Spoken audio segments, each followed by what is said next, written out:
Hello everyone, అందరికీ నమస్తే. ఇవాళ ఇంట్రెస్టింగ్ టాపిక్తో వచ్చేసినాం. 2029 ఎలక్షన్లకి ఆంధ్రప్రదేశ్ రాష్ట్రంలో అధికార పార్టీ కావచ్చు, ప్రతిపక్ష పార్టీ కావచ్చు, ఇప్పటి నుంచే వ్యూహాలు మొదలుపెట్టినాయి.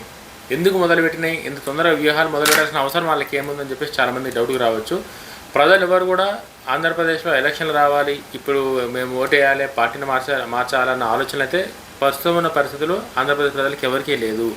బట్ పార్టీలు మాత్రం ఇప్పటి నుంచే వ్యూహాలు స్టార్ట్ చేసినాయి. 2029 ఎలక్షన్లకి ఇప్పటి నుంచే వ్యూహాలు స్టార్ట్ చేసినాయి.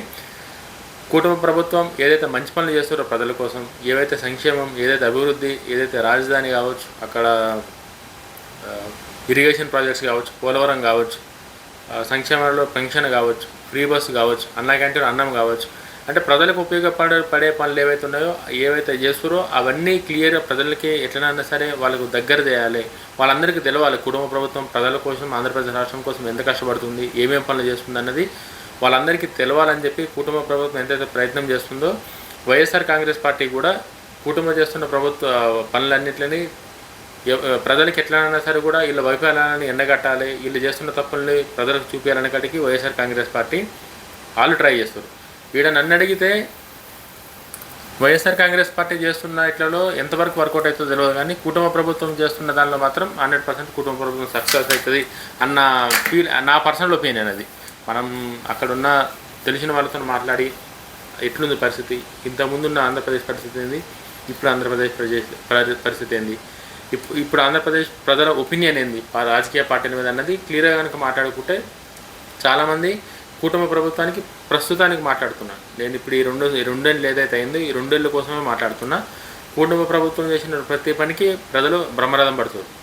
ఎందుకంటే 2 సంవత్సరాల్లో అద్భుతాలు అయితే ఎవరూ చేయలేరు, అది మనకు తెలిసిందే. బట్ కుటుంబ ప్రభుత్వం మాత్రం వాళ్ళు ఈ 2 ఏళ్ళలోనే 5 ఏళ్ళలో తీసుకురావాల్సిన సంస్కరణలన్నీ తీసుకొచ్చారు. ఏమేమిందంటే ఇచ్చిన మాట ప్రకారం సూపర్ 6 అని చెప్పేసి ఒకటి అనౌన్స్మెంట్ చేశారు. కుటుంబ ప్రభుత్వం సూపర్ 6 అని చెప్పేసి ఒక అనౌన్స్మెంట్ చేశారు. ఆ సూపర్ 6లో భాగంగా మహిళలకు ఫ్రీ బస్ అన్నారు, ఫ్రీ బస్ ఇచ్చేసారు. మహిళలందరూ టికెట్ లేకుండా ప్రయాణం చేస్తారు. వాళ్ళందరికీ అంటే ఇంకా ఎక్కడికైనా ప్రయాణం చేయాలి, ఎక్కడికైనా పోవాలి అని అంటే టికెట్ తీసుకొని పైసలతోనే పోవాల్సిన అవసరం లేదు, ఆధార్ కార్డు చూపించి బస్సులో పోవచ్చు. 5 రూపాయలకి అన్న క్యాంటీన్లో భోజనం. చాలామంది నేను సోషల్ మీడియాలో కూడా చూస్తా, యూట్యూబ్లో కావచ్చు, ఇన్స్టాగ్రామ్లో కావచ్చు, చాలామంది ఆడికి పోతారు. 5 రూపాయలకి వాళ్ళు పెట్టే ఫుడ్కి అసలు బయట ఏడికి పోయినా సరే కూడా 60-70 రూపాయలు ఖచ్చితంగా తీసుకుంటారు ఆ పైసలు. అక్కడున్న ఫుడ్ కానీ ఆ క్వాలిటీ కానీ ఎంత తింటే అంత వేస్తారు. 5 రూపాయల కన్నకాడికి అది పింఛన్ 2500 పెన్షన్ 4000 చేస్తున్నారు. ఫస్ట్ రాగానే పింఛన్ ఇచ్చేసారు అందరికీ. 4000 రూపాయలు పెన్షన్. ఆంధ్రప్రదేశ్లో నాకు తెలిసి హైయెస్ట్ పెన్షన్ ఇష్యూ చేస్తున్న స్టేట్లలో ఆంధ్రప్రదేశ్ నెంబర్ 1 ఉందని అనుకుంటున్నాను నేను. కుటుంబ ప్రభుత్వమే నెంబర్ 1 ఉందని నాకు తెలిసింది, నేను చెప్తున్నా. అది డిఎస్సి పోస్టులు 16,000 పోస్టులు, 16,000 6,000 డిఎస్సి పోస్టులు తీసిరు. ఎవరు ఇచ్చిన మాట ప్రకారం ఫస్ట్ దాని మీద చేశారు చంద్రబాబు నాయుడు గారు. రోడ్లు లేని దగ్గర రోడ్లు వేస్తారు,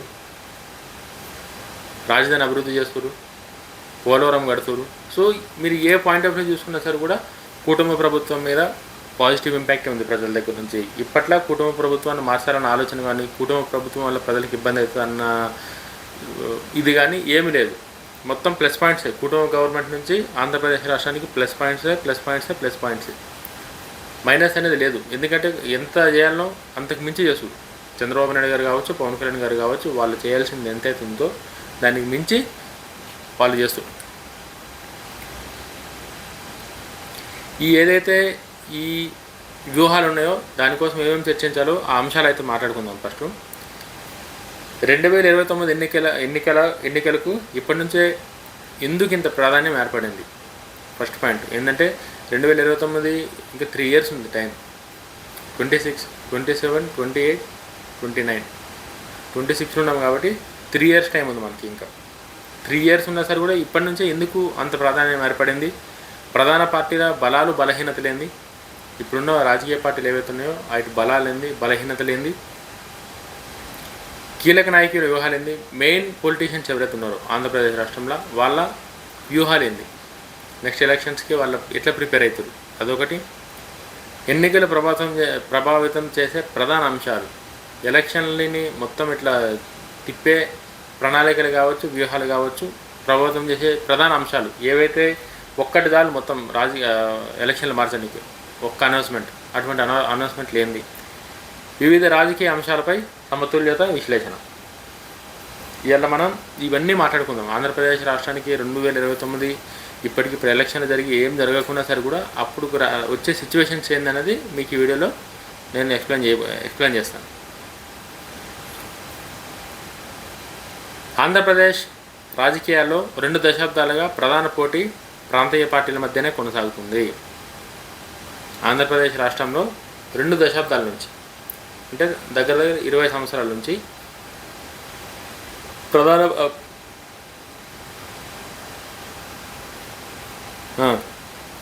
20 సంవత్సరాల నుంచి ప్రధాన పోటీ ప్రాంతీయ పార్టీల మధ్యనే కొనసాగుతుంది. అంటే ప్రాంతీయ పార్టీ, సెంట్రల్ పార్టీ కాకుండా బీజేపీ, కాంగ్రెస్ అంటే సెంట్రల్ పార్టీకి ఎందుకు వస్తాయి, బట్ ఇవి ప్రాంతీయ పార్టీలు, స్టేట్ వైజ్ ఉంటాయి కాబట్టి ప్రాంతీయ పార్టీలు. ఈ ఎలక్షన్లు, ఈ పంచాయతీలు ఏవైతే ఉన్నాయో 2 దశాబ్దాలుగా ఆంధ్రప్రదేశ్లో ఈ ప్రాంతీయ పార్టీల సందే నడుస్తుంది. ఎన్టీఆర్ కాలం, చంద్రబాబు నాయుడు గారి ఎదుగుదల, వైఎస్ రాజశేఖర రెడ్డి ప్రభావం, వైఎస్ఆర్ కాంగ్రెస్ పార్టీ ఆవిర్భావం, 2014 ఎన్నికలు, 2019 ఎన్నికలు, 2024 ఎన్నికల తర్వాత ఏర్పడిన రాజకీయ పరిస్థితి, మనం ఇప్పుడు వీటి గురించి మాట్లాడుకుందాం. ఈ ప్రాంతీయ పార్టీల బలం అనేది ఎప్పటి నుంచి ఉందంటే నందమూరి తారక రామారావు గారు, ఎన్టీఆర్ గారి దగ్గర నుంచే ఈ ప్రాంతీయ పార్టీకి ఒక బలం అనేది ఏర్పడింది. మనందరికీ తెలిసిందే, ఎన్టీఆర్ గారు ఆయన తీసుకొచ్చిన సంస్కరణలు కావచ్చు, తెలుగుదేశం పార్టీని స్థాపించడమే ఎన్టీఆర్ గారి అన్ని విజయాల కన్నా గొప్ప విజయం ఏమైనా ఉంది, అది సినిమాలలో కావచ్చు, ఇంకా వేరే విధంగా కావచ్చు, ఎన్టీఆర్ గారి జీవితానికి ఏమైనా చెప్పుకునేది ఉంది జీవితాంతం అంటే తెలుగుదేశం పార్టీని స్థాపించడం. తెలుగుదేశం పార్టీని స్థాపించడమే కాదు, తెలుగు రాష్ట్రాలకి, 2 తెలుగు రాష్ట్రాలకి, అంటే అప్పుడు ఉమ్మడి ఆంధ్రప్రదేశ్, ఇప్పుడు ఓన్లీ ఆంధ్రప్రదేశ్ కాబట్టి, ఆంధ్ర తెలంగాణ కాబట్టి, ఇప్పుడున్న రాజకీయ నాయకులు ఎవరైతే ఉన్నారో వాళ్ళందరూ కూడా ఎన్టీఆర్ గారి దగ్గర రాజకీయం నేర్చుకుని వచ్చిన వాళ్ళే ఇప్పుడు పార్టీ అధినేతలు ఉన్నారు, పార్టీని ముందు నడిపిస్తున్నారు వాళ్ళే. ఆంధ్రప్రదేశ్లో చంద్రబాబు నాయుడు గారు కావచ్చు, తెలంగాణలో కేసీఆర్ గారు కావచ్చు, రేవంత్ రెడ్డి గారు కావచ్చు, వీళ్ళందరూ ఆ తెలుగుదేశం పార్టీ నుంచి వచ్చిన వాళ్ళే కాబట్టి వీళ్ళు చాలా, అంటే ఎన్టీఆర్ గారి ఇంపాక్ట్ ఏ రేంజ్లో ఉన్నదంటే, ఎన్టీఆర్ గారు రాజకీయాలలో వచ్చి పార్టీ పెట్టి ఆయన 3 సార్లుగా సీఎంగా గెలిచి తర్వాత కూడా ఇప్పటికీ ఆ పార్టీలో ఉన్నటోళ్ళే 2 తెలుగు రాష్ట్రాలని ప్రభావితం చేస్తారు, 2 తెలుగు రాష్ట్రాల రాజకీయాలు నడిపిస్తారంటే ఒక్కసారి ఎన్టీ రామారావు గారి ఇంపాక్ట్ ఏ రేంజ్లో ఉందో అర్థం చేసుకోండి మీరు. మామూలు విషయం కాదు అది. ఎందుకంటే ఒక నాయకుడు ఒకసారి గెలిచి ఒకసారి ఇది చేస్తేనే అదో పెద్ద గొప్పగా ఫీల్ అవుతాం మనం. అదో అరే అనుకుంటాం మనం, ఏదో అయిపోయింది ఇంకా తిరిగిలేదు అనుకుంటాం. అసంటిది ఎన్టీఆర్ గారు సినిమాలన్నీ వదిలేసి పార్టీ పెట్టి అధికారంలోకి వచ్చి 3 సార్లు సీఎంగా చేసిన తర్వాత కూడా ఇప్పటికి ఆయన దగ్గర రాజకీయం చేసిన వాళ్ళే. చంద్రబాబు నాయుడు గారు కావచ్చు, చంద్రబాబు నాయుడు గారు కూడా ఎన్టీఆర్ గారి దగ్గర రాజకీయం, కేసీఆర్ గారు కావచ్చు, తెలంగాణ ముఖ్యమంత్రి మాజీ ముఖ్యమంత్రి కేసీఆర్ గారు కావచ్చు, తెలంగాణ ప్రస్తుత ముఖ్యమంత్రి రేవంత్ రెడ్డి గారు కావచ్చు, వీళ్ళందరూ కూడా ఆ పార్టీ నుంచి వచ్చి ఆ పార్టీలో ఉన్న పాలసీస్ కావచ్చు, ఆ డిసిప్లైన్ కావచ్చు, ఆ కమాండింగ్ కావచ్చు, ఇవన్నీ ఆ పార్టీల నుంచి వచ్చి నేర్చుకుని ఇంతగానం ఇలా రాష్ట్రానికి ముఖ్యమంత్రులుగా అయ్యి ఒక పార్టీని నడిపించే శక్తి వాళ్ళకి వచ్చిందంటే ఎన్టీఆర్ గారు నేర్పించిన రాజకీయ పరిణితి వచ్చండి. అప్పట్లో ఎన్టీఆర్ గారి గురించి మనం ఎంతసేపు ఎన్ని మాట్లాడుకున్నా తక్కువనే. ఎందుకంటే ఎన్టీఆర్ గారి ఇంపాక్ట్ అనేది తెలుగు రాజకీయాలలో ఇప్పటికీ స్టిల్, ఎప్పుడో నేను పుట్టినప్పుడు చచ్చిపోయాను అనుకుంటున్నాను తెలిసి ఎన్టీఆర్ గారు. ఎప్పట్లో ఆయన చనిపోయినా సరే కూడా ఇప్పటికీ ఎన్టీఆర్ గారి ఆ రాజకీయ పవర్ కానీ, ఆయన పేరు లేకుండా రాజకీయం నడవడం కానీ తెలుగు రాష్ట్రాలలో లేదు ఇప్పటి జనరేషన్కి. నాకు తెలిసి చాలామందికి ఎన్టీఆర్ అంటేనే, చాలామంది అంటే సినిమాలలో ఒక ఎన్టీఆర్ అని తెలుసు తప్ప రాజకీయంగా ఇప్పుడున్న జెన్జీ జనరేషన్కి అయితే ఎవరికి తెలియదు ఎన్టీఆర్ గారు అంటే ఏంది, ఎన్టీఆర్ గారు ఇదేందని చెప్పేసి. బట్ అసంటిది ఆయన అప్పుడెప్పుడో 90s చనిపోతే ఇప్పటికీ 26 కూడా రాజకీయ ఎన్టీఆర్ గారు చుట్టే నడుస్తున్నాయి తెలుగు రాష్ట్రాలలో. అంటే ఒక్కసారి అర్థం చేసుకోరు ఎన్టీఆర్ గారి ఇంపాక్ట్ ఏ రేంజ్లో పడిందో తెలుగు రాష్ట్రాలపైన, తెలుగు రాష్ట్ర ప్రజలపైన ఇంపాక్ట్ ఏ రేంజ్లో ఉందో.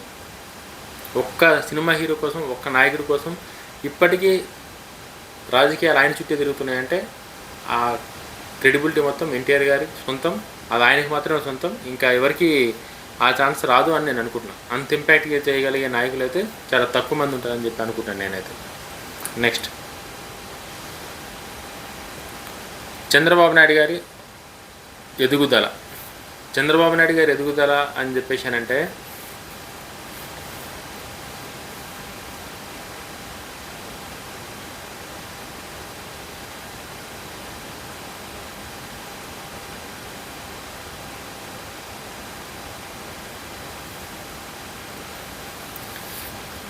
చంద్రబాబు నాయుడు గారి రాజకీయ ప్రయాణం గురించి కనుక మాట్లాడితే, ఆంధ్రప్రదేశ్ రాజకీయాల్లో 4 దశాబ్దాలకు పైగా ప్రభావం చూపించిన నాయకులు నారా చంద్రబాబు నాయుడు గారు ఒకరు. నిజంగానే 4 దశాబ్దాలుగా 40 సంవత్సరాలుగా రాజకీయాల నుండి రాజకీయాలే ఇంకా ఆయన జీవితంగా పెట్టుకున్న వ్యక్తి ఎవరు ఉన్నారంటే నారా చంద్రబాబు నాయుడు గారు. ఆయన ఒక రాజకీయ ప్రయాణం, విజయాలు, పరాజయాలు, తిరిగి పుంజుకోవడం వంటివి చాలా నడిచినాయి. ఆయన అధికారం, చంద్రబాబు నాయుడు గారు ఉన్న స్పెషాలిటీ ఏంటని చెప్పేసానంటే, ఆయన అధికారం ఉండేటప్పుడు ఎట్లుంటాడో ప్రతిపక్షం ఉన్నప్పుడు కూడా అంతే ఉంటుంది. అధికారం వచ్చింది చెప్పి ఇదైపోయి ప్రతిపక్షంలో పోయినామని చెప్పి కుంగిపోయే మనిషి అయితే చంద్రబాబు నాయుడు గారు కాదు. చంద్రబాబు నాయుడు గారి ప్రారంభ రాజకీయం గురించి మాట్లాడుకుందాం. 1950 ఏప్రిల్ 20న చిత్తూరు జిల్లాలో జన్మించిన చంద్రబాబు నాయుడు గారు విద్యార్థి దశలోనే రాజకీయాలపై ఆసక్తి పెంచుకున్నారు. యువజన కాంగ్రెస్ ద్వారా రాజకీయాలకు అడుగుపెట్టి 1978లో చంద్రగిరి నియోజకవర్గం నుంచి ఎమ్మెల్యేగా గెలిచి రాష్ట్ర రాజకీయాల్లో గుర్తింపు పొందారు. చంద్రబాబు నాయుడు గారు చంద్రగిరి అనే ఒక నియోజకవర్గం నుంచి, చిత్తూరు జిల్లా చంద్రగిరి అనే నియోజకవర్గం నుంచి ఎమ్మెల్యేగా గెలిచి రాష్ట్ర రాజకీయాల్లో ఆయనకంటూ ఒక సపరేట్ ముద్ర వేసుకున్నారు. ఆయన తర్వాత నందమూరి తారక రామారావు గారు కుటుంబంతో బంధుత్వం ఏర్పడిన తర్వాత మనకు తెలిసిందే, భువనేశ్వరి గారిని పెళ్లి చేసుకున్న తర్వాత చంద్రబాబు నాయుడు గారు 1983లో తెలుగుదేశం పార్టీలో చేరారు. 1978లో చంద్రగిరి నుంచి కాంగ్రెస్ పార్టీ నుంచి ఎమ్మెల్యే గెలిచిన చంద్రబాబు నాయుడు గారు 1983లో తెలుగుదేశం పార్టీలో చేరారు. పార్టీ నిర్వహణ, వ్యూహరచన, సంస్థాగత నిర్మాణంలో కీలక పాత్ర పోషిస్తూ అంచెలంచెలుగా ఎదిగారు. చంద్రబాబు నాయుడు గారి వల్ల ఎన్ని కష్టాలు వచ్చినా, ఎన్ని ఒడిదుడుకులు వచ్చినా ఇంతగానం ఎట్లా ఫేస్ చేసి ఎట్లా నిలబడుతుందని చెప్పేసి చాలామంది అనుకుంటారు కదా. ఇదే రీజన్. అప్పటి నుంచే అంటే టీనేజ్ నుంచే ఆయనకి రాజకీయాలు తప్ప వేరే ప్రపంచం లేని మనిషి పవన్ కళ్యాణ్ గారు. ప్రజా జీవితం, ప్రజాసేవ ఎట్లా అభివృద్ధి చేయాలి, ఎట్లా డెవలప్ చేయాలి, ఎవరిని ఎట్లా ఇన్వెస్ట్మెంట్ ఎట్లా తీసుకురావాలి, ఆయన అప్పుడు ఇప్పుడు ఎప్పుడు అదే ఆలోచన తప్ప వేరే ఆలోచన లేని మనిషి చంద్రబాబు నాయుడు గారు. ముఖ్యమంత్రిగా ఎదుగుదల ఎట్లన్నది ఇప్పుడు ఎక్స్ప్లెయిన్ చేస్తా. 1995లో పార్టీలో జరిగిన పరిణామాల అనంతరం చంద్రబాబు నాయుడు గారు ముఖ్యమంత్రిగా బాధ్యతలు చేపట్టారు. మనందరికీ తెలిసిందే, తెలుగుదేశం పార్టీని లక్ష్మీ పార్వతి గారు ఆమె అండర్లోకి తీసుకుందాం, లేకపోతే ఏదో అప్పట్లో నడిచినాయి, మనకు అంత డీటెయిల్గా తెలియదు కాబట్టి మనం వాటి గురించి ఎక్కువ సెన్సిటివ్ ఇష్యూస్ కాబట్టి మనం అంత ఎక్కువ నేను డిస్కస్ చేయ. బట్ అప్పట్లో అయితే పంచాయతీలు అయితే లొల్లు అయితే నడిచినాయి. లక్ష్మీ పార్వతి గారు తెలుగుదేశం పార్టీని టేక్ ఓవర్ చేసుకుందాం ఎన్టీఆర్ గారి దగ్గర నుంచి అని చెప్పి కొంతమంది ఎమ్మెల్యేలు ఆమె తీసుకున్న తర్వాత ఆమె చేతిలో కనుక పార్టీ పోతే పార్టీ అక్కడికే మూసిపోతుందని చెప్పేసి చంద్రబాబు నాయుడు గారు ఆయన వ్యూహాలన్నీ ఉపయోగించి ఆ పార్టీని కాపాడి ఇప్పటికీ తెలుగు రాష్ట్రాల్లో ఆ పార్టీని నిలబెట్టిందంటే అది చంద్రబాబు నాయుడు గారి వ్యూహాలు ఎట్లుంటుంది అన్నది జస్ట్ ఉదాహరణ. అది చాలా సింపుల్. 1995లో జరిగిన పరిణామాల ప్రకారం చంద్రబాబు నాయుడు గారు ముఖ్యమంత్రిగా చంద్రబాబు నాయుడు గారు సీఎంగా బాధ్యతలు తీసుకోవాల్సి వచ్చింది. బాధ్యతలు చేపట్టిన అనంతరం 1990 ఎన్నికల్లో పార్టీ విజయంతో పాటు మళ్ళీ అధికారంలోకి వచ్చింది. 1995లో చంద్రబాబు నాయుడు గారు ముఖ్యమంత్రి అయిన తర్వాత 1919 ఎలక్షన్లకి మళ్ళీ తెలుగుదేశం పార్టీని గెలిచింది. చంద్రబాబు నాయుడు గారికే ఓటేశారు, అధికారంలోకి తీసుకొచ్చిండు. చంద్రబాబు నాయుడు గారు ముఖం చూసి అంతకుముందు వచ్చింది ఎన్టీఆర్ గారు వాళ్ళు వచ్చింది, తర్వాత మాత్రం చంద్రబాబు నాయుడు గారు ఆయన పరిపాలన చూసి 1999లో పార్టీ అధికారంలోకి వచ్చింది. చంద్రబాబు నాయుడు గారి పరిపాలన శైలి, చంద్రబాబు నాయుడు గారి పరిపాలనలో ముఖ్యంగా చర్చకు వచ్చిన అంశాలు అప్పట్లో, ఇప్పుడు కాదు అప్పట్లో, సమాచార సాంకేతిక రంగానికి ప్రాధాన్యం, మౌలిక సదుపాయాల అభివృద్ధి, పెట్టుబడుల ఆకర్షణ, పాలనలో సాంకేతిక వినియోగం. సమాచార సాంకేతిక రంగానికి ప్రాధాన్యం, టెలికాం అంటే కమ్యూనికేషన్ ఏదైతే ఉందో ఇప్పుడు మనం సెల్ ఫోన్ల గురించి ఈ ఫోన్ల గురించి సిమ్ముల గురించి నెట్వర్క్ గురించి మాట్లాడుకుంటున్నాం కదా. చంద్రబాబు నాయుడు గారు అప్పట్లోనే ఇవన్నిటి గురించి మాట్లాడి ఇవాళ ఇవన్నీ ఇంత అందుబాటులో ఉన్నాయంటే రీజన్ ఆయన అప్పట్లో తీసుకొచ్చిన సంస్కరణలు. చాలామందికి మళ్ళీ ఇది చేస్తే కామెడీ అంటారు, మళ్ళీ ఈ చంద్రబాబు నాయుడు డబ్బు కొడుతున్నారు మళ్ళీ మీరందరూ. నేను చంద్రబాబు నాయుడు గారికి డబ్బు కొట్టే అవసరం లేదు, వాస్తవాలు మాత్రమే మాట్లాడుతున్నాను. చంద్రబాబు నాయుడు గారికి మౌలిక సదుపాయాల అభివృద్ధి. మౌలిక సదుపాయాలు అంటే ఏందని చెప్పంటే చాలామందికి మౌలిక సదుపాయాలు అంటే అర్థం కాదు. Basic infrastructure. హైదరాబాద్కి ఒక కంపెనీ రావాలి పెట్టాలంటే ఇక్కడ మౌలిక సదుపాయాలు ఏందని చెప్పేసి అని అంటేనే ఆల్రెడీకి రానికి ఇష్టపడతారు. ఎప్పుడైనా మౌలిక సదుపాయాలు అనేవి ఉంటేనే ఇన్వెస్టర్లు వస్తారు. కాబట్టి చంద్రబాబు నాయుడు గారు మౌలిక సదుపాయాల గురించి అప్పట్లోనే ఆలోచించి కొత్త ఇన్వెషన్స్ అన్నీ తీసుకొచ్చి ఇన్వెస్ట్మెంట్ని ఎట్లనైనా సరే అట్రాక్ట్ చేసి రాష్ట్రానికి ఉద్యోగ అవకాశాలు పెంచాలని చెప్పి అప్పట్లోనే డిసైడ్ అయ్యి ఆ మౌలిక సదుపాయాల అభివృద్ధి, హైటెక్ సిటీ కావచ్చు, సైబర్ టవర్స్ కావచ్చు, సైబరాబాద్ కావచ్చు, ఇవన్నీ ఐటీ కిందకి వస్తాయి, మౌలిక సదుపాయాల కిందకి వస్తాయి. ఇవన్నీ పెట్టుబడుల ఆకర్షణ. ఇవన్నీ పెట్టిన తర్వాత మౌలిక సదుపాయాలన్నీ పెట్టిన తర్వాత పెట్టుబడుల ఆకర్షణ అంటే ఇవన్నీ మా దగ్గర ఉన్నాయి, ఇవన్నీ మేము చేస్తున్నాం, మీరు కనుక వస్తే మా రాష్ట్రానికి వస్తే మా స్టేట్కి వస్తే మీకు ఇంత వెసులుబాటు ఉంటుంది, మీకు ఈ బెనిఫిట్స్ ఉంటాయి మా స్టేట్ నుంచి, మీకు మేము ఇంత సపోర్ట్ చేస్తాం మా స్టేట్ నుంచి అని చెప్పేసి చంద్రబాబు నాయుడు గారు చాలా క్లియర్గా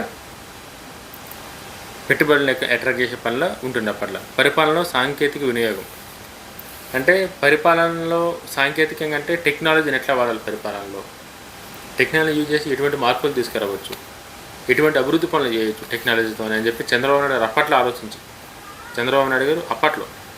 ఇప్పుడు మనం అంటే టెక్నాలజీ ఈ ఏఐ అని మాట్లాడుతున్నాం కదా, ఇప్పుడు ఏఐ అని చెప్పేసి అదని చెప్పేసి ఇప్పుడు మాట్లాడుతున్నాం కదా మనం. చంద్రబాబు నాయుడు గారు అప్పట్లోనే ఐటీ గురించి అట్లా మాట్లాడుతుండే.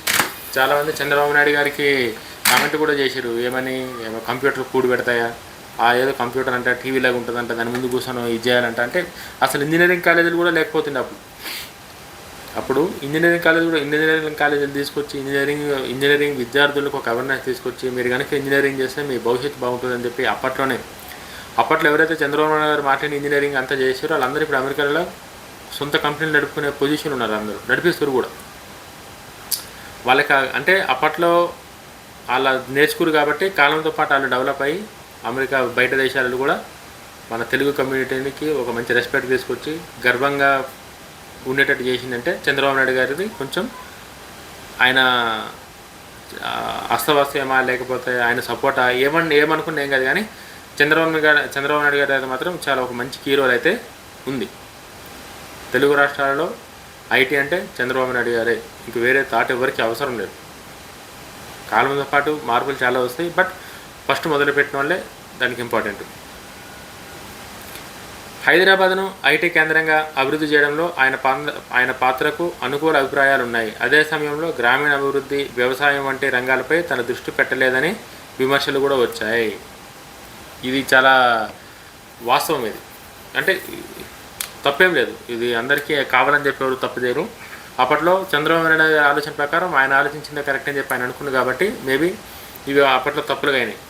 చంద్రబాబు నాయుడు గారు ఎంతసేపు మైక్రోసాఫ్ట్ ఎట్లా తీసుకురావాలి, విప్రోకి ఎట్లా తీసుకురావాలి, లేకపోతే క్యాప్జెమిని ఎట్లా కట్టాలి, ఇన్ఫోసిస్ ఎట్లా కట్టాలి, వాళ్ళందరినీ తీసుకొచ్చి ఇక్కడ పెద్ద ఆఫీసులు కట్టి ఉద్యోగాలు ఎట్లా ఇప్పారని చెప్పి హైదరాబాద్ మీద ఫోకస్ చేసిండు తప్ప చంద్రబాబు నాయుడు గారు చేసిన పొరపాటు ఏమైనా ఉందంటే అదే చాలా పెద్ద అంటే పొరపాటు అని చెప్పేసి అంటే నేను అని చెప్పా, కానీ అది చంద్రబాబు నాయుడు గారి లైఫ్లో ఎప్పటికీ ఒక ముద్రగా పడిపోయింది. అది అప్పట్లో ఆయన ఆలోచించే విధానం వేరు, ఆయన చెప్పాల్సిన సందేహం వేరు, బట్ ప్రజలకు అర్థమైంది వేరు అప్పుడున్న సిచ్యువేషన్స్లో.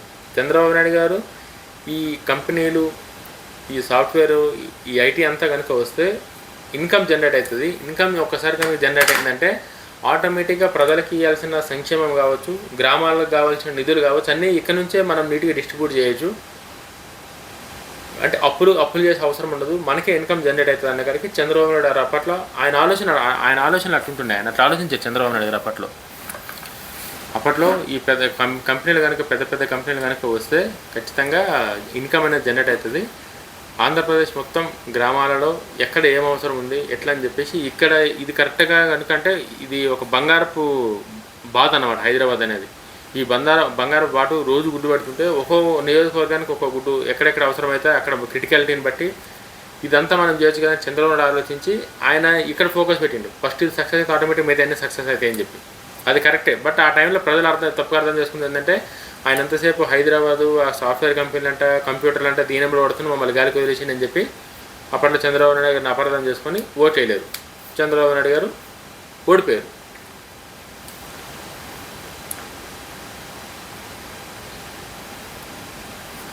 ఆయన మీద వచ్చిన రిమార్క్ ఏందని చెప్పేసి అంటే హైదరాబాద్ ఐటీకరణంగా చేయడంలో ఆయన పాత్ర చాలా ఎక్కువ ఉంది. బట్ అదే సమయంలో గ్రామాల్లో ఆయన డెవలప్ చేస్తలేడు, పట్టించుకుంటాడని చెప్పేసి అది కూడా చంద్రబాబు నాయుడు గారికి వచ్చింది. పరాజయాలు తిరిగి పుంజుకోవడం. 2004, 2009 ఎన్నికల్లో టీడీపీ అధికారాన్ని కోల్పోయింది, మనందరికీ తెలిసిందే. 2004లో వైఎస్ రాజశేఖర రెడ్డి గారు సీఎంగా గెలిచారు కాబట్టి చంద్రబాబు నాయుడు గారు ఓడిపోయి ప్రతిపక్ష నేతగానే ఉన్నాడు. సేమ్ 2009 ఎన్నికల్లో కూడా టీడీపీ అధికారాన్ని కోల్పోయింది. అది కూడా అంటే చాలామందికి తెలియని వాళ్ళ కోసమైతే ఇది పార్టీ ఓడిపోయింది. రాష్ట్ర విభజన తర్వాత 2014 అవశేష ఆంధ్రప్రదేశ్ తొలి ముఖ్యమంత్రిగా చంద్రబాబు నాయుడు గారు బాధ్యతలు చేపట్టారు. మనకు తెలిసింది 2014లో రాష్ట్రాలు విడిపోయినాయి, ఆంధ్ర అలాగైంది, తెలంగాణ సపరేట్ అయింది. కాబట్టి సపరేట్ అయిన తర్వాత సపరేట్ అయిన ఆంధ్రప్రదేశ్ తొలి ముఖ్యమంత్రిగా చంద్రబాబు నాయుడు గారు బాధ్యతలు చేపట్టారు.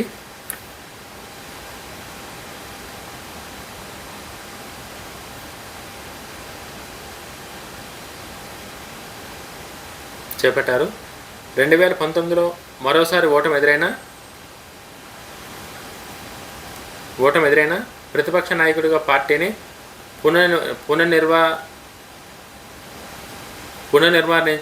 నిర్మాణించడం జరిగింది. అది పలకనికి వస్తుంది, సారీ ఏమనుకోకూరి. పునర్నిర్వస్తీకరించారు అంటే పార్టీని 2019లో పార్టీ ఓడిపోయిన తర్వాత కూడా ఎక్కడ కూడా అదురు బెదురు లేకుండా ఎక్కడ కూడా ఏం బాధపడకుండా ఆ పార్టీని ఎట్లా పునర్నిర్మించాలని చెప్పి ఒక ఆశయంతో నిర్మించారు. 2024 తిరిగి అధికారంలోకి వచ్చారు.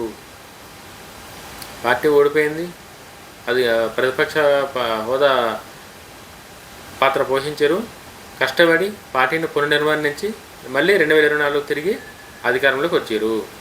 2024 ఆంధ్రప్రదేశ్ అసెంబ్లీ ఎన్నికల్లో టీడీపీ, జనసేన, బీజేపీ కూటమి విజయం సాధించగా చంద్రబాబు నాయుడు గారు 4వసారి ముఖ్యమంత్రిగా బాధ్యతలు స్వీకరించారు. నాకు తెలిసి తెలుగు రాష్ట్రాల్లో 4 సార్లు ముఖ్యమంత్రిగా ప్రమాణ స్వీకారం చేసిన సీఎం ఎవరు ఉన్నారంటే అది నారా చంద్రబాబు నాయుడు గారు ఒక్కరే. ఇంకా ఆ రికార్డు నాకు తెలిసి ఎవరు కొట్టలేరు. రానున్న రోజుల్లో కూడా ఆ రికార్డు కొట్టాలంటే ఎవరితో అయ్యే పని. తెలుగు రాష్ట్రాలలో మాత్రం ఎవరితో అయితే అయ్యే పని కాదు. ఆ సిచ్యువేషన్స్ కూడా ఎవరికి లేవు. ఆయన ఇప్పుడు 4వసారి కాదు, రేపు పొద్దున 5వసారి అయినా సరే కూడా మనం షాక్ అయ్యే అవసరం లేదు. ఎందుకంటే మొన్న యోగా చేసినప్పుడు చంద్రబాబు నాయుడు గారు ఫిట్నెస్ లెవెల్ చూసినాం, మెంటల్ ఎక్కింది. నాకైతే షాక్ అయిపోయాను నేను, అసలు ఏంది నిజమైన ఇది అంతా అని చెప్పి. అంటే చంద్రబాబు నాయుడు గారు ఆయన హెల్త్ కేర్ ఏ రేంజ్లో తీసుకుంటారో ఒకసారి మీరు అర్థం చేసుకోండి. చంద్రబాబు నాయుడు గారు హెల్త్ ఏ రేంజ్లో తీసుకుంటారో హెల్త్ ఒకసారి మీరు అర్థం చేసుకోండి. అంత పెద్ద ఇంపాక్ట్ లేకపోతే, ఆయన ఫిట్నెస్ మీద ఎంత ఫోకస్ లేకపోతే ఈ ఏజ్లో కూడా 25 ఇయర్స్ పిల్లోడ్లాగా 20 ఇయర్స్ యంగెస్ట్ లాగా ఆయన ఫిట్నెస్ లెవెల్స్ చూసి అయితే పిచ్చెక్కిపోయేవాళ్ళు ఎవరికైనా సరే. ఆ ఫిట్నెస్ లెవెల్స్ అయితే ఎవరికి లేవు ఇప్పట్లో. 4వసారి చంద్రబాబు నాయుడు గారు ముఖ్యమంత్రిగా బాధ్యతలు స్వీకరించారు. సమతుల్య విశ్లేషణ. చంద్రబాబు నాయుడు గారి రాజకీయ ప్రయాణాన్ని విశ్లేషిస్తే 2 కోణాలు కనిపిస్తాయి. చంద్రబాబు నాయుడు గారి రాజకీయ విశ్లేషణ కనుక మనం స్టడీ చేస్తే 2 కోణాలు కనిపిస్తాయి మనకి. ఒకవైపు అభివృద్ధి, సాంకేతిక పెట్టుబడులపై పెట్టిన దృష్టి. ఒకవైపు అభివృద్ధి సాంకేతిక పెట్టుబడులపై దృష్టి పెట్టిన నాయకుడిగా ఆయనకు మద్దతుదారులు, ప్రశంసనలు చాలామంది ఇస్తారు. అంటే చంద్రబాబు నాయుడు గారి వల్ల హైటెక్ సిటీ తయారైంది, చంద్రబాబు నాయుడు గారి వల్లనే సైబరాబాద్ తయారైంది, చంద్రబాబు నాయుడు గారు అంటేనే టెక్నాలజీ డెవలప్ అని చెప్పేసి చాలామంది మాట్లాడతారు. మరోవైపు కొన్ని విధానాలలో, వ్యూహాలలో, పాలనకు సంబంధించిన అంశాలపై విమర్శకులు కూడా ప్రశ్నలు లేవనెత్తారు. అంటే ఆయనకి ప్లస్లు ఎన్ని ఉన్నాయో చంద్రబాబు నాయుడు గారి తీసుకున్న నిర్ణయాల్లో మైనస్లు కూడా అంతే ఉన్నాయని చెప్పేసి నేను ఉన్నది. మనకు అన్నీ పాజిటివ్ కావాలని లేదు, అన్నీ పాజిటివ్ కావాలని చెప్పి నిర్ణయాలు తీసుకుంటాం. బట్ కొన్ని నెగిటివ్ అవుతాయి కాబట్టి మనం దాని నుంచి నేర్చుకోవడమే తప్ప ఎవరు ఏం చేయలేని పరిస్థితి. అది ఎవరైనా సరే కూడా, చంద్రబాబు నాయుడు గారైనా సరే కూడా అంటే అప్పుడున్న సిచ్యువేషన్ బట్టి వాళ్ళు ఆలోచించేది ఒకటి, ప్రజలు ఆలోచించేది ఇంకోటి ఉంటుంది. అది కొంచెం సెట్ కాక ఒక్కోసారి మన వ్యూహాలన్నీ ఫెయిల్ అవుతుంటాయి. ఏదేమైనా 4 దశాబ్దాలుగా రాష్ట్ర రాజకీయాల్లో నిరంతరం ప్రభావం చూపుతూ విజయాలు పరాజయాలను ఎదుర్కొని తిరిగి అధికారంలోకి రావడం రాజకీయ జీవితంలో ఒక ముఖ్య అధ్యయనంగా నిలిచింది. కరెక్టే. 4 సార్లు ముఖ్యమంత్రిగా ప్రమాణ స్వీకారం అంటే అసలు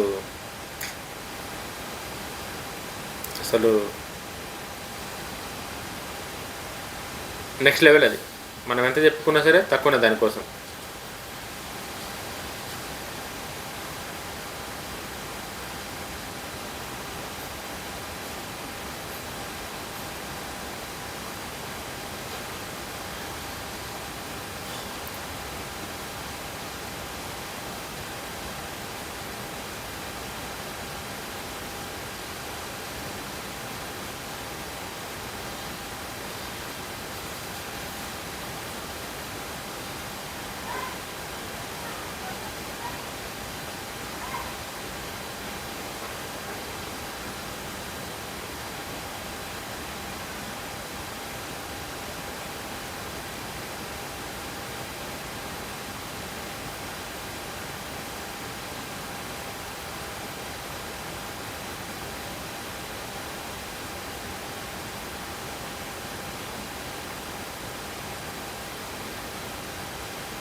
ప్రతి ఎన్నికల్లో ప్రజల తీర్పు మారడానికి కారణమైన అంశాలు ఇప్పుడు మాట్లాడుకుందాం.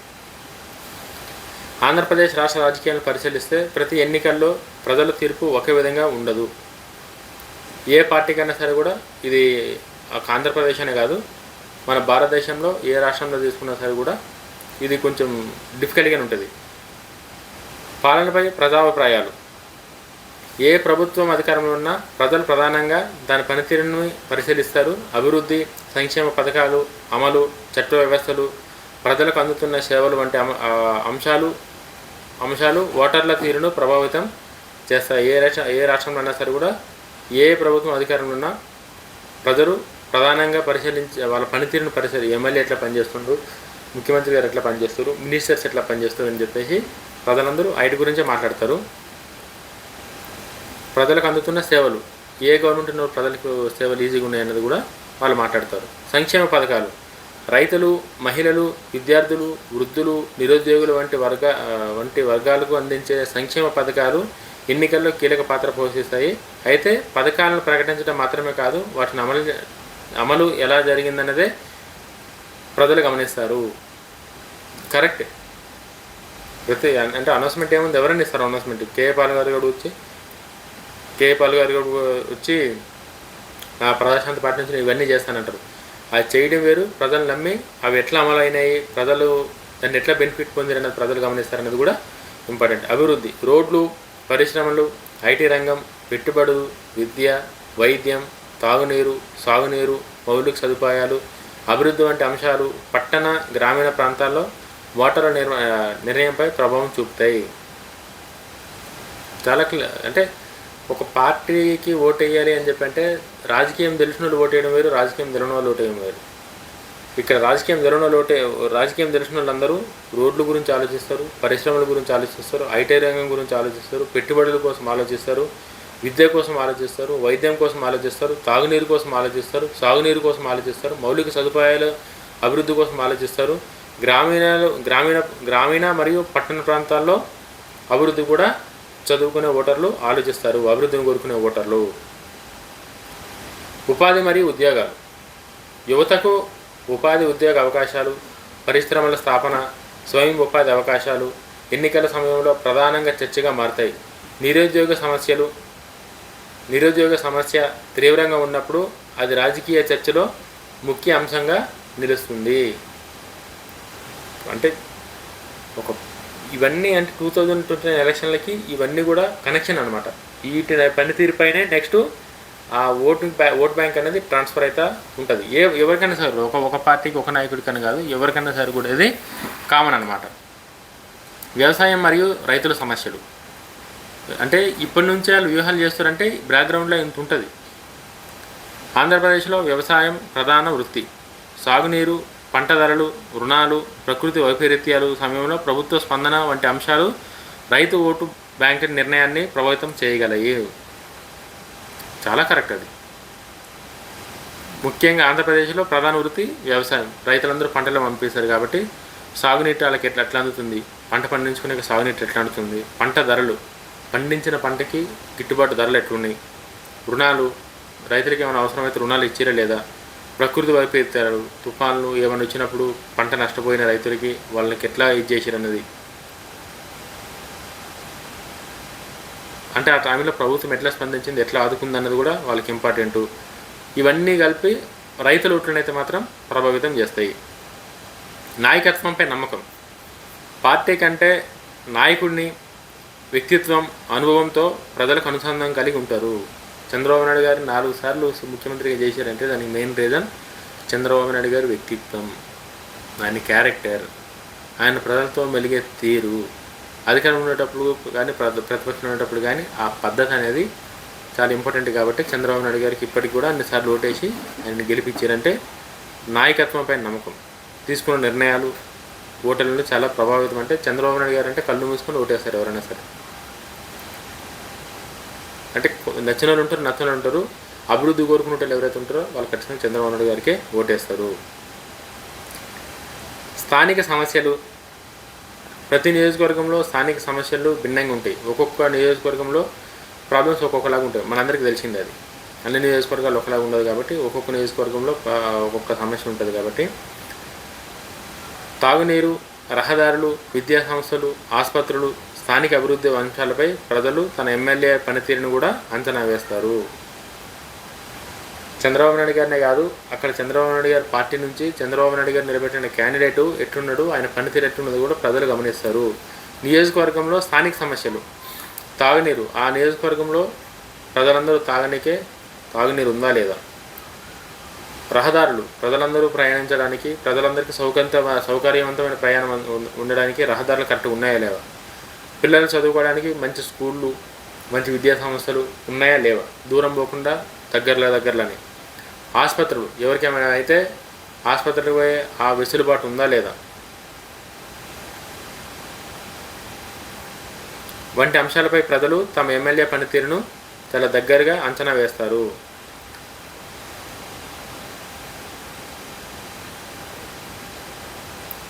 సామాజిక వర్గ ఆంక్షలు. వివిధ సామాజిక వర్గాలు, మహిళలు, యువత, ఉద్యోగాలు, వ్యాపారులు, రైతులు వర్గాల అవసరాలను, ఆశలు కూడా ఎన్నికల ఫలితాలు ప్రభావితం చేస్తాయి. సామాజిక వర్గాల ఆంక్షలు ఏంటంటే ఒక్కొక్క సామాజిక వర్గానికి ఒక్కొక్క అవసరాలు ఉంటాయి. ఉండొద్దు అనడానికి ఏం లేదు. ఖచ్చితంగా ప్రతి సామాజిక వర్గానికి ఒక్కొక్క అవసరాలు ఖచ్చితంగా వాళ్ళకు ఉంటాయి. కాబట్టి మనం దాని గురించి ఏం చేయనీకి ఉండదు. ఒక్కొక్క వాళ్ళ అవసరాలను బట్టి వాళ్ళకి గవర్నమెంట్ నుంచి, ప్రభుత్వం నుంచి ఎటువంటి వెసులుబాటు వస్తుంది, ఎటువంటి ప్రయోజనం కలుగుతుంది అన్నది కూడా ఇంపార్టెంటే. అది కూడా ఆ ఓట్ బ్యాంక్ని నిర్ణయించే ప్రక్రియలు ఒకటి. ఎన్నికల ప్రచారం. ప్రజాసభలు, మీడియా, సోషల్ మీడియా, ప్రచార వ్యూహాలు, అభ్యర్థులతో మమేకం వంటి అంశాలు ఎన్నికల సమయంలో ప్రభావం చూపించవచ్చు.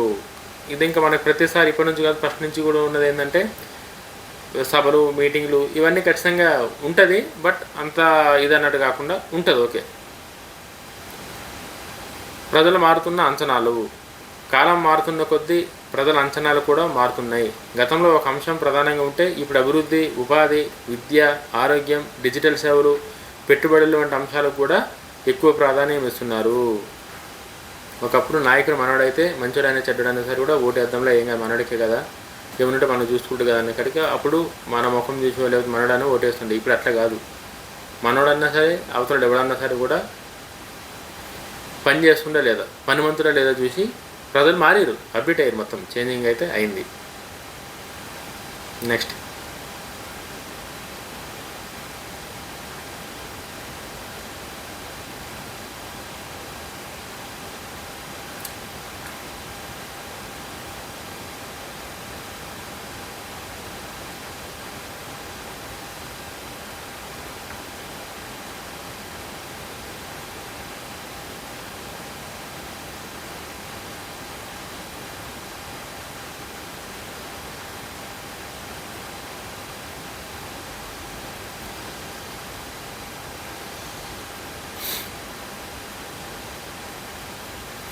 2024 ఎన్నికల తరువాత ఆంధ్రప్రదేశ్లో కొత్త రాజకీయ పరిస్థితి ఏర్పడింది. ప్రస్తుతం ప్రభుత్వం ఏర్పాటు చేసిన కూటమి ముందు ఒకవైపు ప్రజలిచ్చిన భారీ మద్దతు నిలబెట్టుకోవాల్సిన అవసరం బాధ్యతగా ఉండగా, మరోవైపు ఎన్నికల హామీలను అమలు చేయడం, రాష్ట్ర ఆర్థిక వ్యవస్థను బలోపేతం చేయడం, పెట్టుబడులను ఆకర్షించడం వంటి కీలక సవాళ్లు కూడా ఉన్నాయి.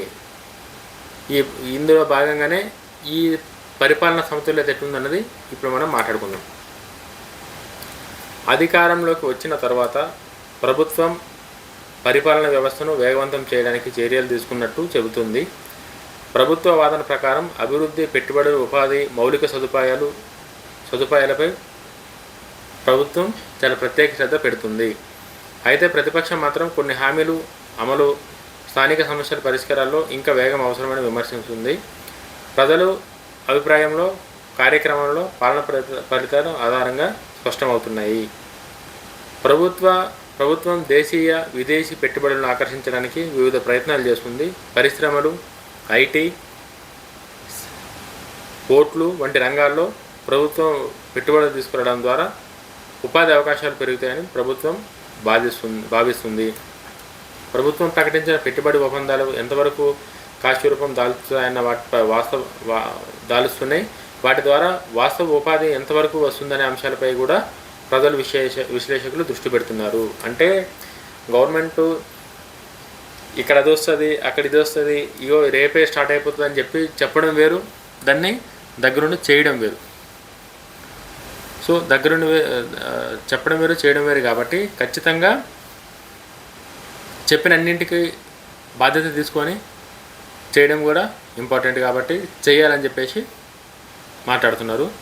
మౌలిక సదుపాయాలు, రోడ్లు, పోర్ట్లు, విమానాశ్రయాలు, పారిశ్రామిక పార్కులు, విద్యుత్, తాగునీరు, పట్టణాభివృద్ధి వంటి రంగాల్లో ప్రాజెక్టులు కొనసాగుతున్నాయని ప్రభుత్వం చెబుతుంది.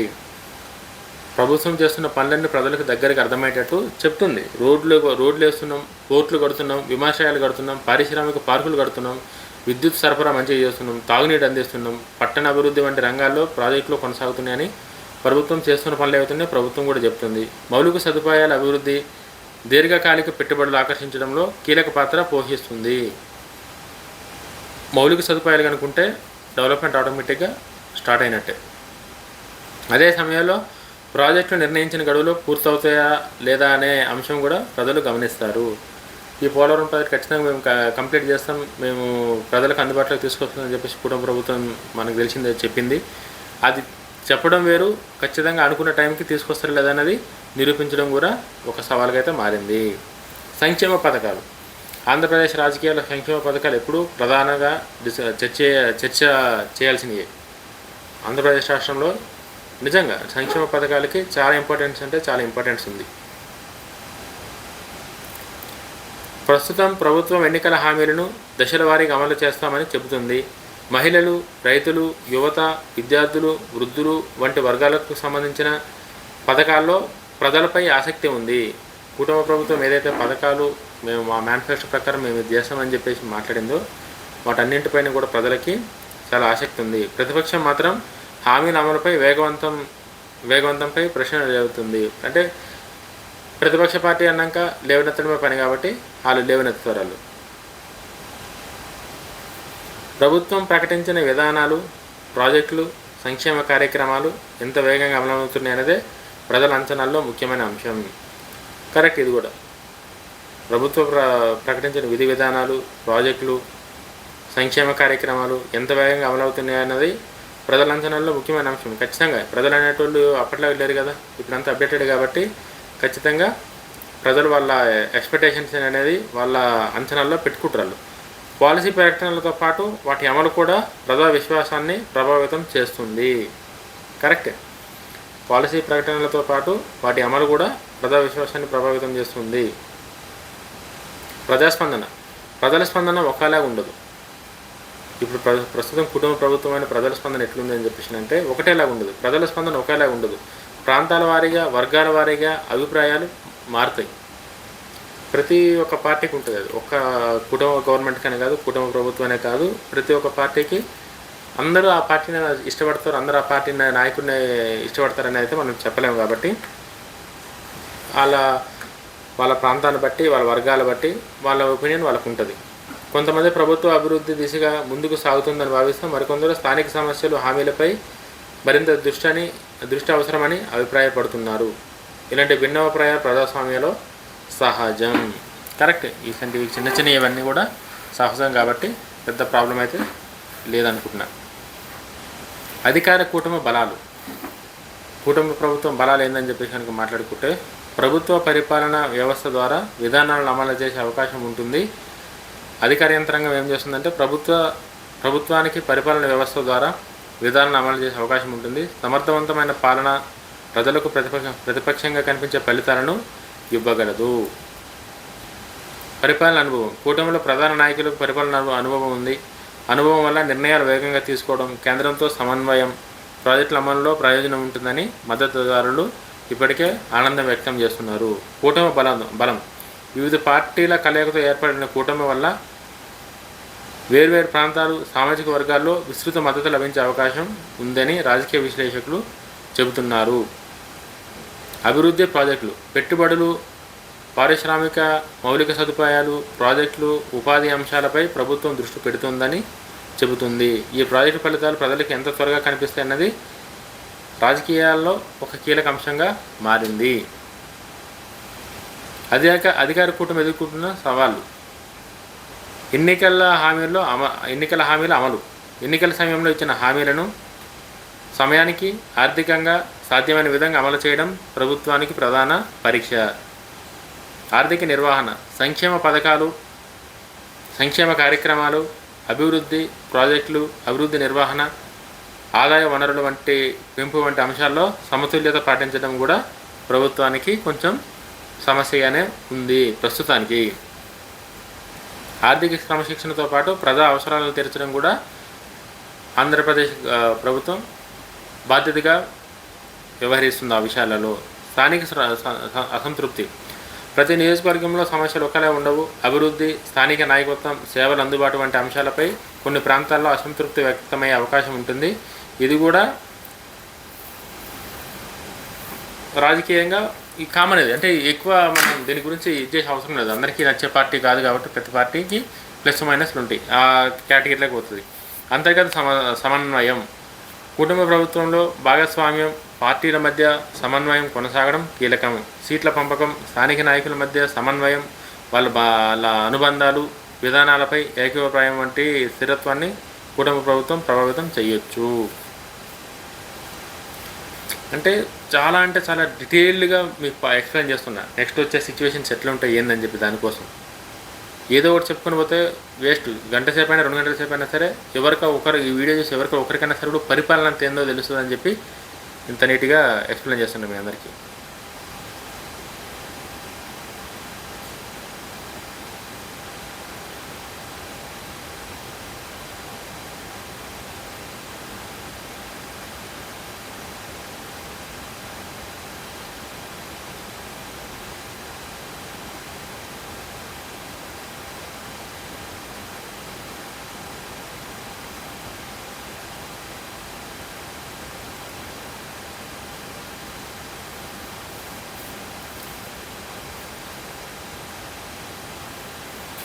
ఇప్పుడు ప్రధాన నాయకుల వ్యూహాలు, చంద్రబాబు నాయుడు గారి రాజకీయ అనుభవం గురించి మాట్లాడుకుందాం. అభివృద్ధిని ప్రధాన అజెండాగా చూపించే ప్రయత్నంలో చంద్రబాబు నాయుడు గారు ప్రతిసారి ముందుంటారు. చంద్రబాబు నాయుడు అంటేనే అభివృద్ధి అంటే చంద్రబాబు నాయుడు గారు కాబట్టి చంద్రబాబు నాయుడు గారు రాజకీయాల్లో అభివృద్ధి, మౌలిక సదుపాయాలు, పెట్టుబడులు వంటి అంశాలకు ప్రాధాన్యం ఇస్తున్న నాయకుడిగా భారతదేశ వ్యాప్తంగా గుర్తింపు పొందారు. ఇండియాలో ఎవరిని అడిగినా సరే కూడా చంద్రబాబు నాయుడు గారి నాయకత్వం గురించి కానీ, ఆయన తీసుకొస్తున్న నిర్ణయాల గురించి కానీ, ఆయన టెక్నాలజీ గురించి కానీ కథలుగా చెప్తారు. అదంతా మనకి తెలిసిందే. ప్రస్తుతం కూడా రాష్ట్రంలో రహదారులు, పారిశ్రామిక అభివృద్ధి, పోర్టులు, విమానాశ్రయాలు, పట్టణాభివృద్ధి వంటి ప్రాజెక్టులపై దృష్టి పెట్టడం ద్వారా దీర్ఘకాలిక అభివృద్ధిని ప్రజలకు చూపించాలని ప్రయత్నిస్తున్నారని చెప్పి ప్రజలు విశ్లేషించుకుంటున్నారు. నిజంగా చంద్రబాబు నాయుడు గారి ఆలోచన ఏదైతుందో ఆ ఆలోచనకి ఎవరైనా సరే కూడా ఫిదా కావాల్సిందే. నచ్చినా నచ్చకున్నా, గొప్పదో చెడ్డదో ఏదైనా సరే కూడా ఆయన ఆలోచన మాత్రం ఎప్పుడు ఫెయిల్ కాలేదు. అందుకని ప్రస్తుతం రాష్ట్రంలో కూడా రహదారులు, రోడ్స్, పారిశ్రామిక అభివృద్ధి, ఏవైతే ఇన్వెస్ట్మెంట్లను తీసుకొని కంపెనీలు ఏర్పాటు చేయడమో, పారిశ్రామిక అభివృద్ధి, పోర్టులు, విమానాశ్రయాలు, పట్టణ అభివృద్ధి వంటి ప్రాజెక్టులు దృష్టి పెట్టడంపై చాలా దీర్ఘకాలికంగా అయినైతే చేయాల్సినవి చేస్తుంది. పెట్టుబడుల ఆకర్షణ. చంద్రబాబు నాయుడు గారు మెయిన్ టార్గెట్ ఎప్పుడు ఇన్వెస్ట్మెంట్లను అట్రాక్ట్ చేసే దానిలో చంద్రబాబు నాయుడు గారే తోపు అని చెప్తాను నేను. చంద్రబాబు నాయుడు గారు గతంలోనూ ప్రస్తుతం కూడా విదేశీ పెట్టుబడులను ఆకర్షించడం ద్వారా పరిశ్రమలు తీసుకురావాలి, ఉపాధి అవకాశాలు పెంచాలని లక్ష్యంగా పెట్టుకున్నారు. ప్రభుత్వం వివిధ రంగాల్లో పెట్టుబడి ప్రతిపాదనలు ప్రోత్సహిస్తోంది. అయితే ఈ పెట్టుబడుల ఒప్పందాలు వాస్తవ పరిశ్రమలుగా మారడం, వాటి ద్వారా ఉద్యోగాలు ఎంత మేరకు వస్తాయనే అంశాలపై ప్రజలు దృష్టి పెడుతున్నారు. ఇంతకుముందు చెప్పినట్టు వస్తుందని చెప్పడం వేరు, తీసుకురావడం వేరు, స్టార్ట్ చేయడం వేరు. దాని నుంచి అంటే మీకు సింపుల్గా చెప్పాలంటే మొక్క తీసుకురావడం, మొక్క నాటడం వేరు, మొక్కకు నీళ్ళు పోయడం వేరు. ఆ మొక్క పెరిగి పండ్లు కాసినంత వరకు కూడా మనం వెయిట్ చేయాల్సిందే మనం అనుకున్నది జరగాలంటే. సేమ్ చంద్రబాబు నాయుడు గారి అభివృద్ధి కూడా కొంచెం ఇంచుమించు అంతే ఉంటుంది. టెక్నాలజీపై దృష్టి. సాంకేతిక వినియోగాన్ని పరిపాలనలో పెంచడం చంద్రబాబు నాయుడు గారికి రాజకీయ శైలిలో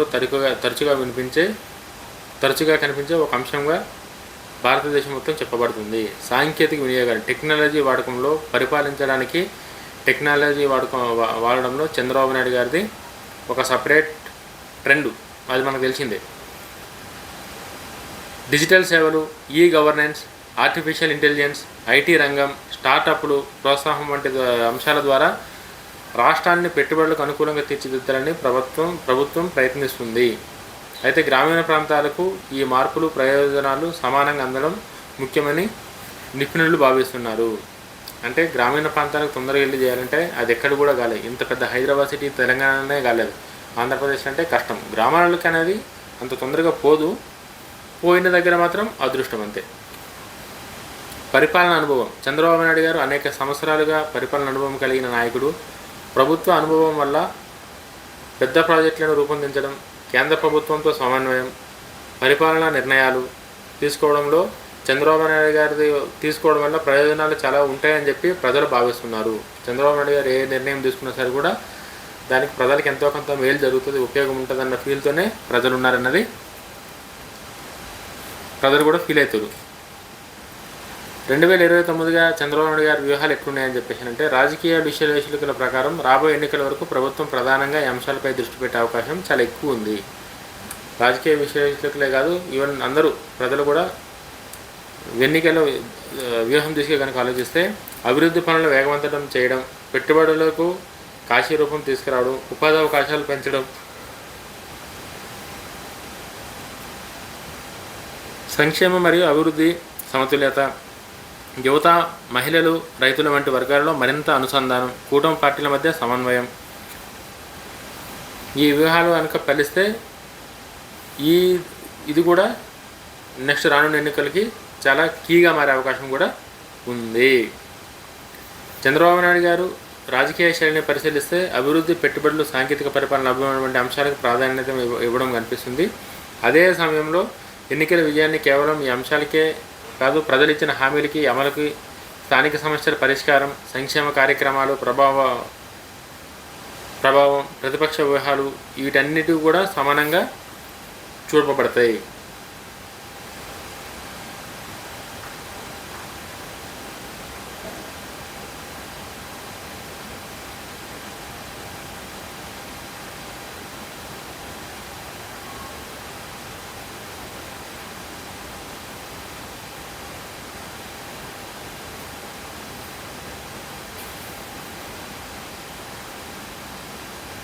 చంద్రబాబు నాయుడు గారి వ్యూహాలు అయిపోయినాయి కదా, ఇప్పుడు పవన్ కళ్యాణ్ గారి వ్యూహాలు.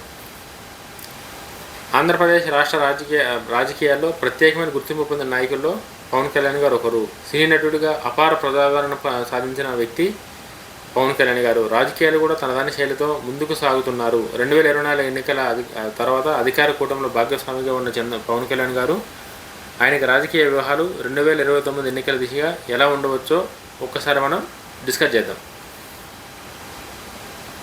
యువతపై ప్రత్యేక దృష్టి. పవన్ కళ్యాణ్ గారు ఫస్ట్ తీసుకున్న అజెండా ఏంటంటే యువతపై ప్రత్యేక దృష్టి.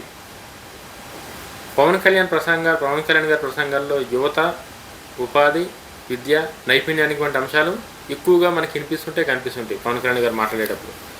ఆయన మద్దతుదారులు యువతలను రాజకీయాల్లో చురుకుగా పాల్గొనేలా ప్రోత్సహించే నాయకుడిగా ఆయన ఆవిర్భవిస్తారు.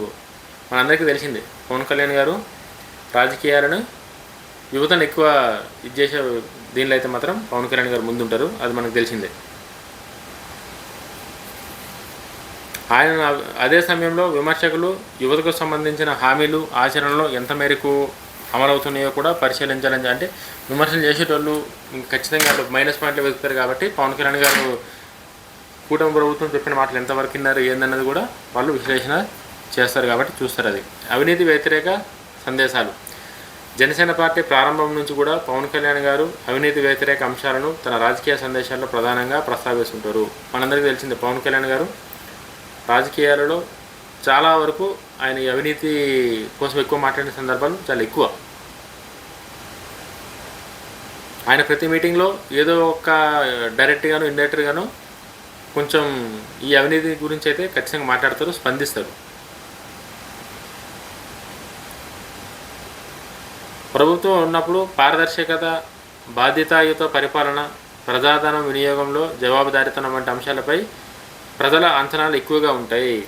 ఇదైతే కరెక్ట్. ప్రజల ఎక్స్పెక్టేషన్స్ అనేది చాలా క్లియర్గా ఉంటాయి. ఎందుకు అని అంటే వాళ్ళకి తెలుసు ప్రభుత్వంలో పారదర్శక ఎత్తుంది, ఎంత రెస్పాన్సిబిలిటీగా ఉన్నారు, ప్రజాధనం ఎట్లా వాడుతున్నారు, ప్రజల కోసం వాడుతురా ఇంక దేనికైనా వాడుతురా వంటి అంశాలపై కొంచెం ఫోకస్ ఎక్కువ ఉంటుంది కాబట్టి అది ఉంటుంది. మద్దతుదారులు ఈ అంశాలను రాజకీయ బలంగా పేర్కొని మరోవైపు విమర్శలు కూడా లక్ష్యాలను ఎలా పరిశీలిస్తున్నాయో కూడా ప్రజలు పరిశీలిస్తున్నారు అంటున్నారు. అంటే వీళ్ళు చెప్పినవే కాకుండా చేతలు ఎట్లా చూపిస్తున్నారని చెప్పి ప్రజలు కూడా అవి గమనిస్తున్నారని చెప్పేసి అయితే వీళ్ళు మాట్లాడుతారు. వీళ్ళు పార్టీ విస్తరణ. జనసేన పార్టీకి సాంప్రదాయంగా బలంగా ఉన్న ప్రాంతాలతో పాటు రాష్ట్ర వ్యాప్తంగా పార్టీని విస్తరించాలని చెప్పి ప్రయత్నాలు కొనసాగిస్తున్నారు పవన్ కళ్యాణ్ గారు. మనందరికీ తెలిసిందే పవన్ కళ్యాణ్ గారు ఒక్క ఆంధ్రప్రదేశ్ రాష్ట్రానికే కాకుండా ఈవేళ రేపు తెలంగాణలో కూడా పార్టీని బలంగా చేద్దామని చెప్పి ప్రయత్నం చేస్తారు పవన్ కళ్యాణ్ గారు. అది ఎంతవరకు సక్సెస్ అవుతుందని పక్కన పెడితే ఆయన ప్రయత్నం మాత్రం చాలా గట్టిగానే చేస్తున్నారు. అది రిజల్ట్ ఎట్లుంటుంది ఏందనేది మనం పక్కన పెడితే పవన్ కళ్యాణ్ గారు ఇంపాక్ట్ అనేది అయితే మాత్రం ఈ రానున్న రోజుల్లో మనం ఆంధ్రప్రదేశ్లోనే కాదు తెలంగాణలో కూడా మనం ఎక్స్పెక్ట్ చేయొచ్చు. చంద్రబాబు అంటే పవన్ కళ్యాణ్ గారి దగ్గర నుంచి ఒక డిఫరెంట్ ఒక కొత్త యువతకి అవకాశాలు వచ్చే, ఒక జనసేన పార్టీ అవకాశాలు ఇచ్చే ఛాన్సెస్ అయితే ఎక్కువ ఉన్నాయి.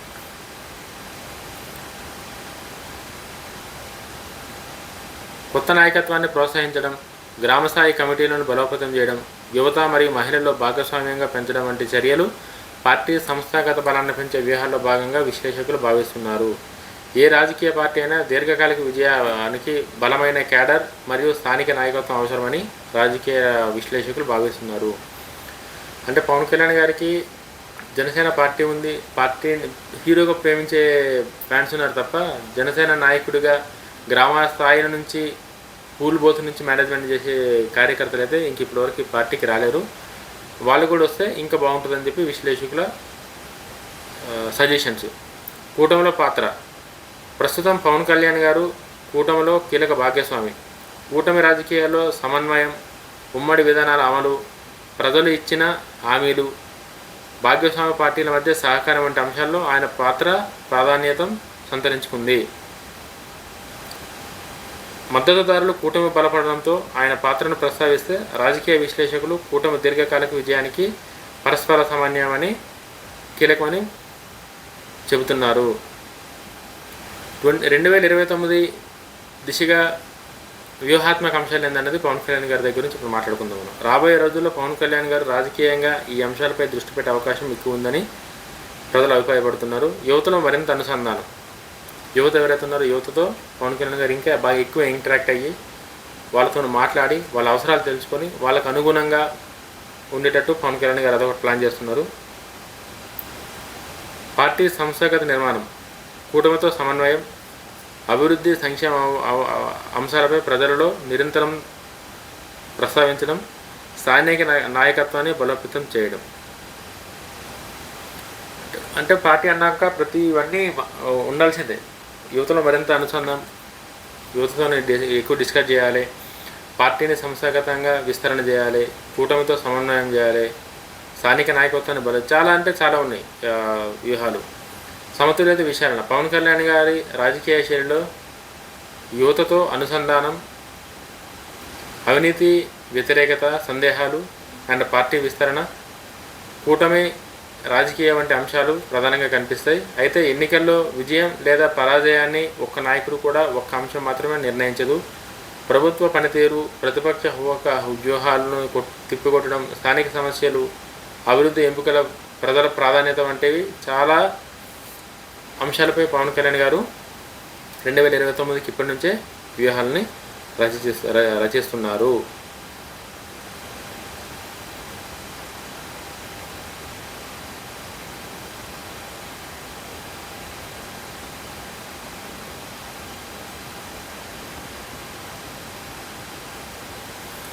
చంద్రబాబు నాయుడు గారిది, పవన్ కళ్యాణ్ గారిది ఎట్లుంటే ఇప్పుడు జగన్మోహన్ రెడ్డి గారిది ఎట్లుంటుందని చెప్పంటే 2024 ఎన్నికల తర్వాత రాజకీయాల్లో ప్రధాన ప్రతిపక్ష నాయకుడిగా వైఎస్ జగన్మోహన్ రెడ్డి గారు తన పార్టీని బలోపేతం చేయడం, ప్రజల్లో తిరిగి అనుసంధానం చేయడం, పెంచడం కోసం అంశాలపై దృష్టి పెట్టే ప్రయత్నం చేస్తున్నారు.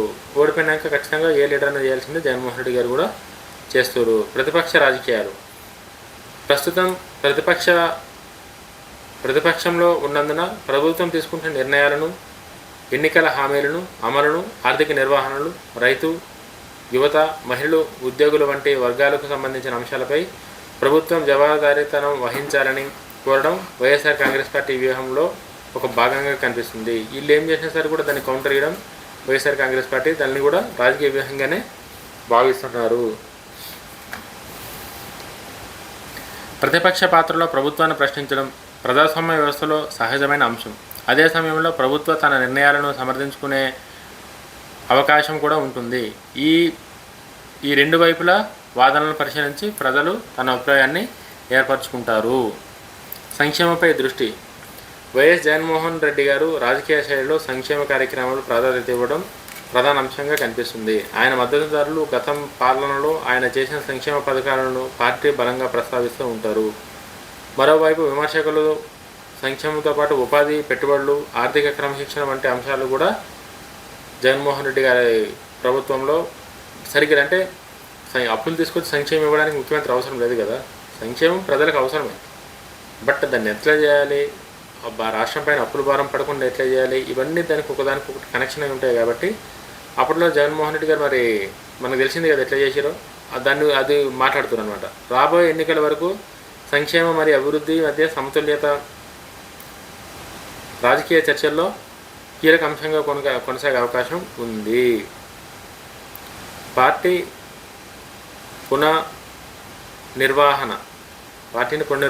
ఎట్లా పునర్నిర్వహిస్తారని చెప్పి ఎన్నికల ఫలితాల తర్వాత ఏ రాజకీయ పార్టీ అయినా తన సంస్థాగత బలాన్ని సమీక్షించడం సాధారణ ప్రక్రియ. వైఎస్ఆర్ కాంగ్రెస్ పార్టీ కూడా జిల్లాలు, నియోజకవర్గ, మండలాల స్థాయిలో పార్టీ నిర్మాణాన్ని బలోపేతం చేయడానికి ఇప్పటి నుంచే ప్రణాళికలు స్టార్ట్ చేసింది. కొత్త నాయకత్వాన్ని ప్రోత్సహించడం, క్యాడర్ను చైతన్యపరచడం వంటి చర్యలపై దృష్టి పెట్టవచ్చని రాజకీయ విశ్లేషకులు భావిస్తున్నారు. పార్టీ అంతర్గత సమన్వయం, స్థానిక నాయకత్వం, కార్యకర్తల ఉత్సాహం వంటి అంశాలు భవిష్యత్తులో ఎన్నికల్లో ప్రభావం చూసే అవకాశం ఉంది.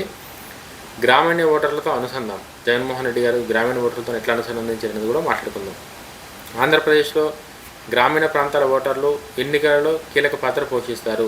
రైతులు, వ్యవసాయ కార్మికులు, మహిళలు, స్వయం సహాయక సంఘాలు, గ్రామీణ యువత వంటి వర్గాలతో నిరంతర అనుసంధానం కొనసాగించడం ప్రతిపక్ష వ్యూహాల్లో ముఖ్య భాగమని జగన్మోహన్ రెడ్డి గారు భావిస్తున్నారు. ఇప్పుడు జగన్మోహన్ రెడ్డి గారు 2029 దిశగా ఎసెంట్ వ్యూహాలు వేసుకున్నది మాట్లాడుకుందాం. రాజకీయ విశ్లేషకుల ప్రకారం జగన్మోహన్ రెడ్డి రాబోయే రాజకీయ కాలంలో ఈ అంశాలపై ముఖ్యంగా దృష్టి ఎక్కువ పెట్టారని చెప్పేసి సమాచారం. ప్రతిపక్షంగా ప్రభుత్వ పనితీరును ప్రశ్నించడం, సంక్షేమ విధానాలను ప్రధాన రాజకీయ అంశంగా కొనసాగించడం, పార్టీ సంస్థాగతంగా బలోపేతం చేయడం, గ్రామీణ ప్రాంతాల్లో ప్రజలతో మరింత ప్రత్యక్ష అనుసంధానం, యువ నాయకత్వానికి అవకాశాలు కల్పించడం, స్థానిక సమస్యల ఆధారంగా ప్రచారాన్ని బలోపేతం చేయడం. వైఎస్ జగన్మోహన్ రెడ్డి గారు రాజకీయ శైలిలో సంక్షేమ పథకాలు, గ్రామీణ వర్గాల అనుసంధానం, ప్రతిపక్ష పాత్ర, పార్టీ పునర్నిర్వహణీకరణ వంటి అంశాలు ప్రధానంగా కనిపిస్తాయి. అయితే ఎన్నికల్లో విజయం లేదా పరాజయ ఒక అంశం మాత్రమే కాదు, ప్రభుత్వ పనితీరు, అంటే ఈ 2029 ఎన్నికల ఫలితాల గురించి ఇప్పుడే ఖచ్చితంగా మనం ఏం చెప్పలేము. ఎవరి వ్యూహాలు వాళ్ళకు ఉన్నాయి. బట్ చూద్దాం, టైంతో పాటు ఏది ఎంతవరకు ఎట్లా వస్తుంది అన్నది చూద్దాం. వీడియో మీకు ఎట్లా అనిపించిందో లైక్ చేయండి, కామెంట్ చేయండి, ఛానల్ అయితే ఖచ్చితంగా సబ్స్క్రైబ్ చేయండి, వీడియోని హైప్ చేయండి. జై హింద్.